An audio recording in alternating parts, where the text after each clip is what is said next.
It was just a few months ago that the province approved millions of dollars in safety upgrades to the Malahat Highway, but in the wake of this horrific crash, this latest crash, many are saying those upgrades still are not enough. The deaths are prompting calls for the government to install barriers along the entire stretch of the highway. CTV's Chandler Grieve joins us now live with that part of the story. Chandler.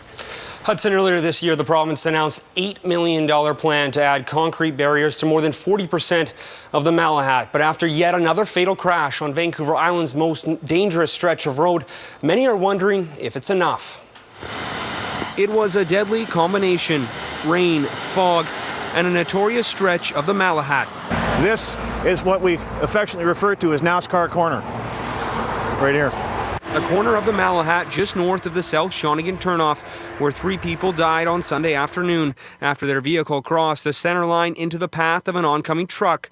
A tragic outcome that emergency responders say could have been avoided.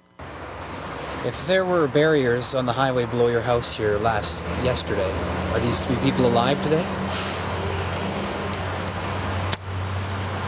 I would say yes. Hurt? Absolutely. They would have probably hit the barricade, then off into the ditch, into the rock face. But would they have all perished? I believe in my heart, no. And I would love to see somebody support an argument otherwise. Earlier this year, the provincial government pledged $8 million towards safety improvements on the Malahat. The plans include 5.4 kilometers of concrete barriers on the highway, but not on the stretch where this deadly crash happened. It's not slated for barriers. When we took a look at the whole corridor, we did a report earlier this year and segmented the whole corridor and identified where the safety issues were. This particular location was not a priority area. A lot of the other areas had a higher crash rates than this particular location. The Transportation Ministry says this crash will not alter its Malahat improvement plans. The ministry says barriers along the entire length of the highway would cost between $100 and $200 million, a price the province isn't willing to pay.